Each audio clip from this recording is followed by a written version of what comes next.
जुलाई को एक IPO market में लॉन्च हुआ था जिसका नाम था जिस कंपनी का clean science. I am very sure आपने इस कंपनी में अप्लाई किया होगा। बड़ी ही बम्पर लिस्टिंग भी मिली थी इसको। और उस वक्त इसका जो प्राइस रखा था, इस आईपीओ का प्राइस था, इशू साइज अगर हम बात करें इशू प्राइस का 880 से लेकर 900 के बीच में था। और एक लॉट मिले थे जिनको मिला था 16 के आसपास। एक लॉट में 16 शेयर मिले थे। ये थे इसके आईपीओ की डिटेल। ऐसा क्यों बात कर रहे हैं? क्योंकि नई लिस्टेड कंपनी है, बहुत ज़्यादा डेटा हमारे पास होता नहीं है, लेकिन जैसे जैसे मार्केट में टाइम हो जाता है, जैसे जैसे डेटा बनता है, सारी चीज़ों को एक साथ हमें एनालाइज करना होता है, उसके बाद ही कोई भी फाइनल डिसीजन लेना होता है। तो आपके सामने कहानी शुरू होती है 7 जुलाई से। 7 जुलाई को आईपीओ ओपन हुआ था एंड प्राइस था 880। आगे समझते हैं। उसके बाद कंपनी लिस्ट हुई एंड कंपनी के आए पहली बार Q1 के रिजल्ट आफ्टर लिस्टिंग। वहाँ से फोकस करते हैं, तभी चीज़ें हम ठीक से समझ पाएंगे। क्वार्टरली बेसिस पे बात करें, 9% की जंप हुई थी उसके सेल्स ऑफ प्रोडक्ट, यानी सेल्स में, जो हमारे लिए अच्छी बात हो जाती है। YoY बेसिस पे 30% की जंप, यानी दोनों पैरामीटर पे कंपनी ने अच्छा काम किया। अगर इसके बाद हम फोकस करें टोटल रेवेन्यू पे, नई लिस्टेड कंपनी है इसलिए पुराने डेटा से शुरू करना पड़ेगा। तो इसके जो रेवेन्यू रहे 9% की जंप रही, उसमें अगेन क्वार्टरली बेसिस पे एंड ईयरली बेसिस पे 30% गिट। This is good. अगर हम बात करें EBITDA, 2% की जंप एंड क्वार्टरली बेसिस पे एंड ईयरली बेसिस पे 27% की जंप। यहाँ पर भी कंपनी ने YoY बेसिस पे अच्छा काम किया। आफ्टर दिस अगर हम सीधा फोकस करते हैं प्रॉफिट आफ्टर टैक्स, पैट की बात करें, आखिरी लाइन, वहाँ पे आप देख सकते हो क्वार्टरली बेसिस पे 3% की जंप एंड ईयरली बेसिस पे 30% की जंप, यानी कंपनी ने कुल मिला के अच्छे नंबर पोस्ट किए हुए हैं। एक चीज़ हमें यहाँ से समझ में आ गई, कंपनी किस फील्ड में काम करते हैं वेरी श्योर आप जानते होंगे, क्योंकि आपने जब इसमें अप्लाई किया बड़े ही अच्छे से रिसर्च किया ही होगा। अगर हम बात करें कंपनी जो Q1 जो इसके सेगमेंट वाइज कहाँ से कितना रेवेन्यू आया, सबसे ज़्यादा अगर हम बात करें इसके जो केमिकल सेक्टर है, यानी जिस सेगमेंट को ये बिलोंग करता है केमिकल सेक्टर से, तो वहाँ से परफॉर्मेंस केमिकल से, वहाँ से इसके सेगमेंट में रेवेन्यू निकल के आया 72%। उसके बाद आप यहाँ देख सकते हो किस तरह से यहाँ से कितना आया। उसके बाद FMCG से बाकी सारी चीज़ें आपके सामने बनी है चार्ट के फॉर्म में। अगर हम बात करें, ये तो रही सेक्टर वाइज, ये रहे नंबर। अगर हम बात करें रीजन वाइज या फिर ये बात करें जियोग्राफिक वाइज, किस कंट्री से, इंडिया की बात करें 24% रेवेन्यू वहाँ से आया। अमेरिका की बात करें वहाँ से 16+ एंड यूरोप से 19+ एंड चाइना से 33+। तो यहाँ से हमें क्या समझ में आ रहा है, एक तो कंपनी नंबर अच्छे पोस्ट किए, प्लस कंपनी का एक डाइवर्सिफाइड पोर्टफोलियो है। और उसके बाद किसी एक कंट्री में कंपनी काम नहीं करती है, किसी एक कंट्री के ऊपर डिपेंड नहीं करती, किसी एक कंट्री में बिजनेस नहीं करती है, हर जगह से कंपनी का बिजनेस आता जाता है। ये हमें समझ में आ रहा है। इसके बाद फोकस करते हैं कंपनी का रेवेन्यू। ये तो हमने देख लिया क्वार्टरली बेसिस पे कंपनी ने अच्छे पोस्ट किए हैं। 2018 से लेकर 2021 का डेटा आपके सामने है। फर्स्ट चार्ट के फर्स्ट बार को आप देखिएगा, एक सेकेंड, दिस वन, यहाँ आप देखिए हमें क्या समझ में आ रहा है, कंटिन्यूसली अप ट्रेंड बना हुआ है एंड CAGR आप देखिए 28 का, इट्स ग्रेट। अगर हम बात करें EBITDA की बात करें, EBITDA में भी आप देख पाएंगे 18 से लेकर 21 के बीच में अगेन CAGR के ऊपर फोकस किया 52, इट्स अगेन ग्रेट। वहीं बात करें पैट की बात करें, उसमें भी आप देख पाएंगे किस तरह से चीज़ें आपको बढ़ते हुए दिखाई पड़ रही है। ROCE के ऊपर बात करें, अगेन ये आपको कंटिन्यूसली अप ट्रेंड में बना हुआ है। आई थिंक ये नंबर थोड़ा सा गलत है, ये ROE होना चाहिए था एंड वहाँ पर भी आपको चीज़ें बढ़ते हुए दिखाई पड़ रहे हैं। कुल मिला के हमें क्या समझ में आ रहा है, नंबर्स अच्छे हैं, बिजनेस अच्छा है, इसीलिए तो बम्पर लिस्टिंग भी मिली थी। याद है ना, प्राइस 900 के आसपास का अभी जस्ट हमने डिस्कस किया था। अभी कहाँ चल रहा है वो भी हम डेफिनेटली देखेंगे।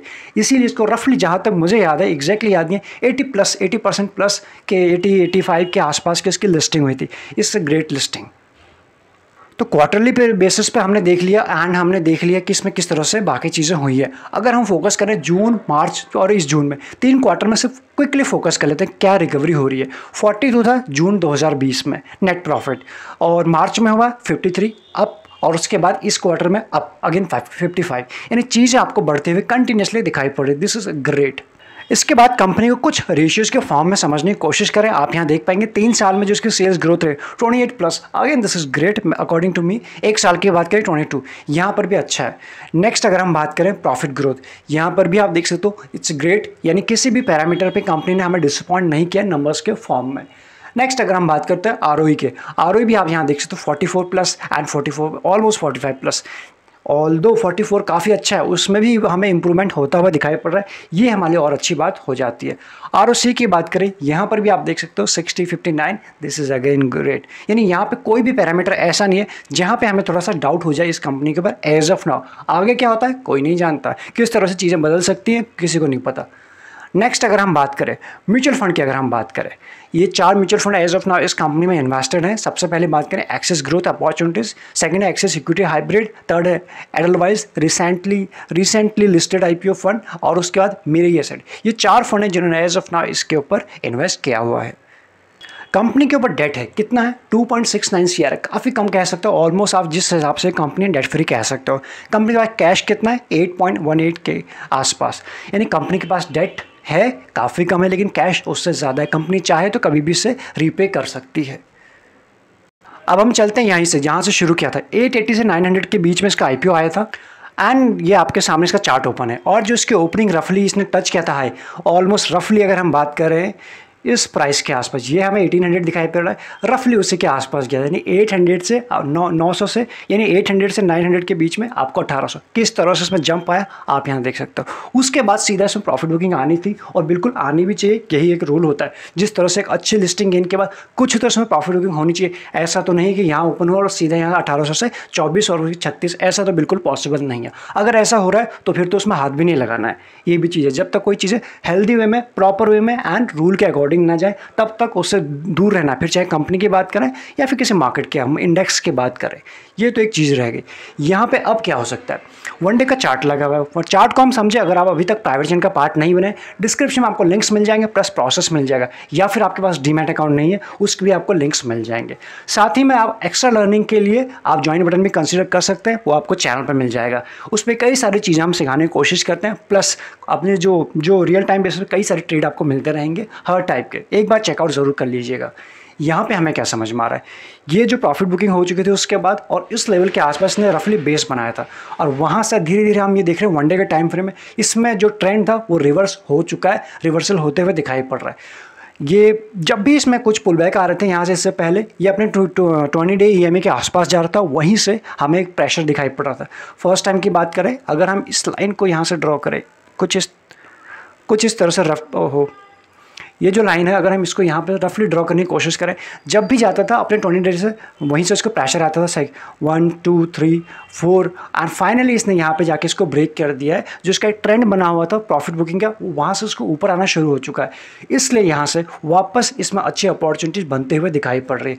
एक बार इस शेयर की अगर बात करें, पहला अगर हम टारगेट करें, बात करें क्या इसका टारगेट हो सकता है, या फिर कहाँ पर इसको रेजिस्टेंस मिलेगा जहाँ से वो वापस आ सकता है, दिस लेवल के बात है 1700 के आसपास। फर्स्ट है इसका 1700, और उसके बाद तो रिसेंट का जो इसका हाई है यहाँ पे, अगर ये शेयर इसके ऊपर जैसे ही आने वाले कमिंग डेज में जिस तरह से इसमें रिवर्सल हो चुका है, इसके ऊपर सस्टेन होना शुरू करता है, हमें अच्छे अपमूव दिखाई पड़ सकते हैं। हमने कंपनी के फंडामेंटल देखने की कोशिश की, कुछ नंबर देखने की कोशिश की, यहाँ पे कंपनी अच्छे जिसे कह सकते हैं उस पैरामीटर पे बिल्कुल खरी उतरती है, इसलिए शेयर प्राइम फोकस में हमारे होना चाहिए।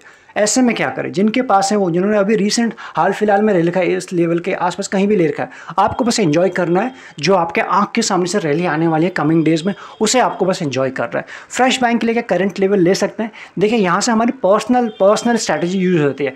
क्या हम एंटिसिपेशन ऑफ ब्रेकआउट में खरीदने वाले लोग हैं, या हम ब्रेकआउट होने देंगे तब तक इसको नज़र रखेंगे, वेट एंड वॉच की कंडीशन अप्लाई हो जाती है इसमें, क्या इस टाइप के लोग हैं।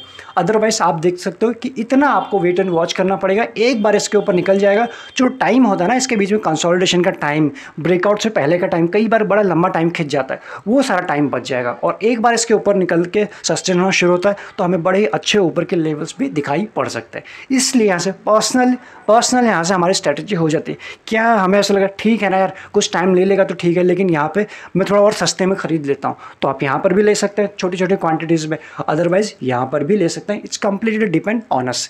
चलिए इस वीडियो में इतना ही, मिलेंगे नेक्स्ट वीडियो में, तब तक आप चैनल को सब्सक्राइब कर सकते हैं फॉर रेगुलर अपडेट के लिए, अदरवाइज आप ज्वाइन बटन भी कंसिडर कर सकते हैं। Thank you so much.